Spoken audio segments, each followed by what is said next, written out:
Hey, Blue Table fans. Ha ha ha! I'm here! Alright, subject. Somebody gave me a subject. I think it was in the comments of one of the videos I did. Maybe talk more about other RPGs you've played or GM'd. Oh my goodness. Oh, I'm going to tell you the whole story. This is great. Okay, I started doing role-playing games in 1981 when I was 12. I was in 6th grade. I biked over to a friend's house. His room was a detached garage that they had carpeted and converted into a space for him. It was awesome. It was like our little clubhouse. I got there and they were playing D&D, Q1, Queen of the Demon Web Pits. And I was hooked like that immediately. And I became the forever DM right then, and I loved it. I don't like to play. I like to DM because I like to make stuff up. And also, as DM, you have all power. You can just create whatever you want. You don't got to ask permission. So, I started playing Dungeons & Dragons. By 7th grade, I realized that D&D was a little clunky. I realized it even early on. I made my own game, which was called Quest. And I have a copy of it, by the way, printed out on a dot matrix printer. And in the introduction, I say, hey, I don't think D&D is very good. I'm making my own thing. And I was also into Champions and was reading the Xanth series right around this time, 1982, 1983. In Xanth, which the author is Piers Anthony, it's a young adult fantasy series. I think he wrote like 80 books for it. Everybody in this magical world is born with a talent. So in my game, everybody had it. You rolled a d10 for the power of your talent, which of course was ridiculous. And because if you rolled a 10, it was like world-shatteringly powerful. But that's how I've always played. I've always played very OP, imaginative, do-your-own-thing types of games. And so I played Quest with my friends through middle school. I discovered Champions, which is a superhero role-playing game, which I absolutely love. That eventually split off and turned into the Hero system. Then in early when was it? I can't even remember. Well, when I was definitely on my 14th birthday, my friends got me Champions. I think it was 2nd edition, and loved Champions. Looking back, I don't think my friend group was really as into it as I was, which kind of is the story of my life. And then, oddly, I'm doing an online game with one of my old middle school buddies right now. And that's pure magic. Absolutely fantastic. And so for my 16th birthday, I got a book called Spell Law, which is for a game called Rolemaster. And then that's all I did for many years. Was I used the Rolemaster system. And looking back at it, I really just played whatever. Like, the system didn't matter. I added so much of my imagination and creativity that I just used whatever. Later in high school, I was introduced to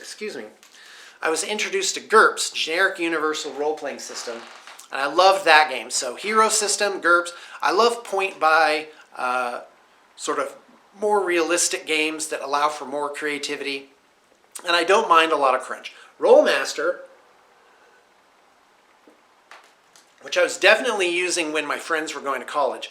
By the way, when I graduated from high school in 1987, that summer, I went to Southern California and lived with my grandparents. They managed this really nice mobile home park. I swam a lot. I was super tan.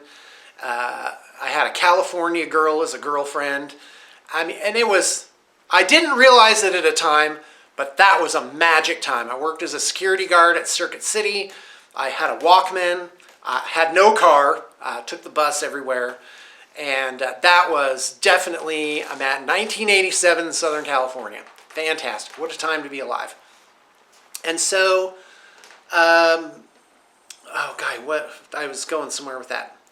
Oh, when I got back, my friends were in college, but I was effectively, in a way, a little bit, I'm not putting a lot of emphasis on this word, I was kind of homeless. And but that really wasn't true. I was just vagabonding through my various friends. Couch surfing. There you go. That's the term I was looking for. I was couch surfing. And so I DM'd games almost every night of the week. I was at somebody different's house. So I was like a bard in a way. I was storytelling, and the day after I would collect all the cans from the night before. I'd get like 50 cents worth of cans. I'd go to Safeway, buy a couple of yogurts. Like, I was subsisting. I was so skinny. I must have been like 160 pounds. Where is 50 pounds on here? How could you take that off? I mean, I was rail thin. And just no car, taking the bus everywhere, backpack full of role-playing books, Magic Time, and what else?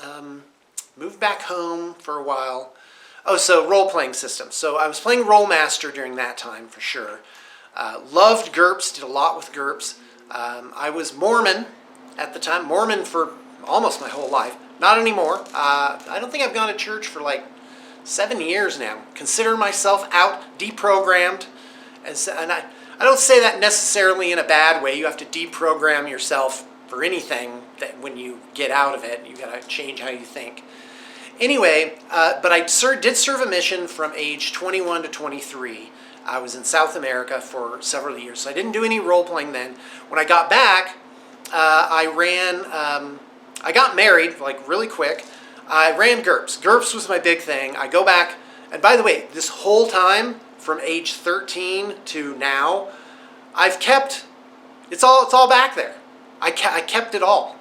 All the stuff that I wrote that I printed out on dot matrix printers, on old ink band printers, Brothers word processor. I've got that all saved. And I converted the Dragonlance series. This is 94 now. I converted the Dragonlance series, yes, all 14 modules, into GURPS. And loved it. Ran a whole group. And then, of course, in Dragonlance, it splits into 2 groups. So one of them goes through like 7, 8, 9. The other one goes through 10, 11, 12, something like that.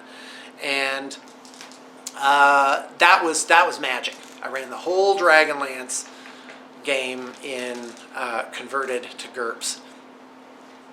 What else? I ran Sky Realms of Jarun, which I absolutely love.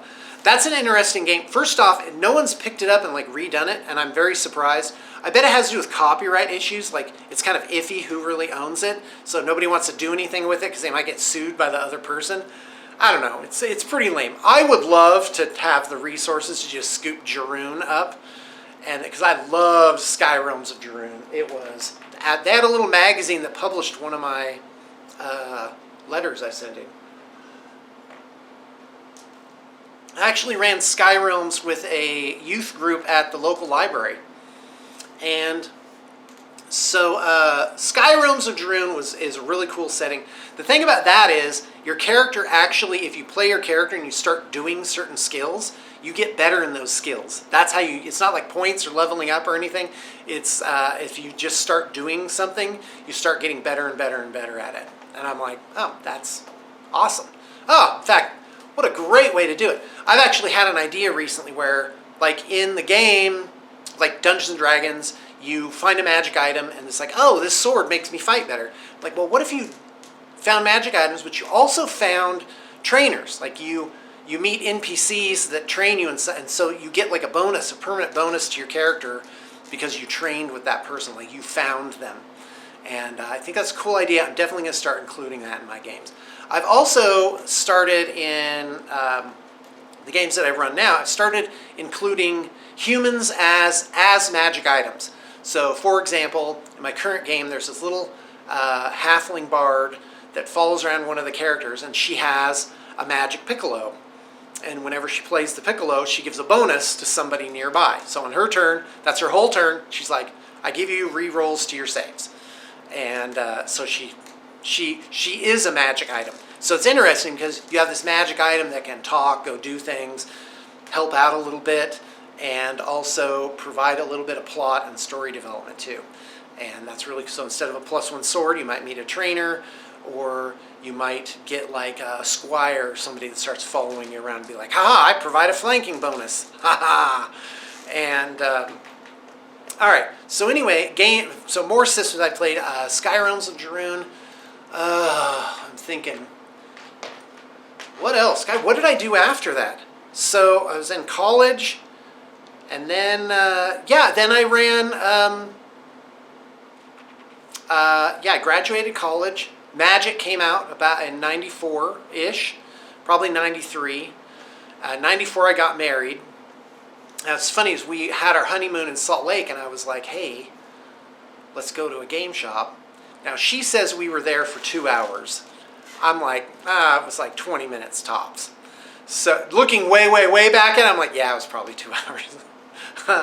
And I was like, hey, do you have Magic? And they said, no, we're all sold out, but there's some guys playing it in back. Maybe they'll sell you some cards. So I went back, and I was like, hey, what's going on? So they looked at each other like, I don't know. They were like, you get 15 cards. It costs $2.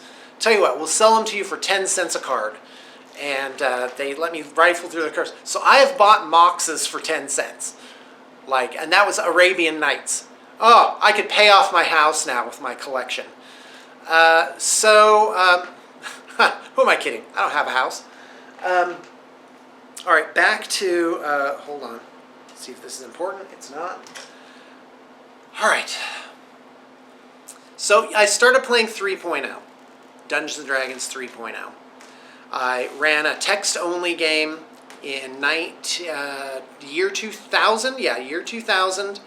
I ran it for many years. Had a good time. The system never really mattered much to me. I was really just telling this great, fun story. And what else? I'm trying to wrap my head around. No, then I just played D&D. Yeah, the regular old D&D 3.0, 3.5.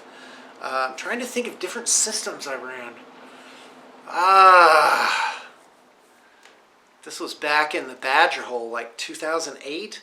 I think that's when 4.0 came out, right around that time. What was I running? Yeah, I think that's it. So I've just been doing regular Pathfinder. Yes, that's it. In 2008, I started playing Pathfinder First Edition, and that's been my main game until about a year and a half ago when I finished up a campaign. 2.0 was coming out, and I was like, hey, is anybody gonna, do we want to play this? And I was like, all right, guys. So my Pathfinder 1.0 group, which was really strong, I was like, all right, guys, as soon as they publish 10 books for 2.0, then we'll play it. Right now, it's a little thin. And but now they do have 10 books out, and I don't know if I want to do it.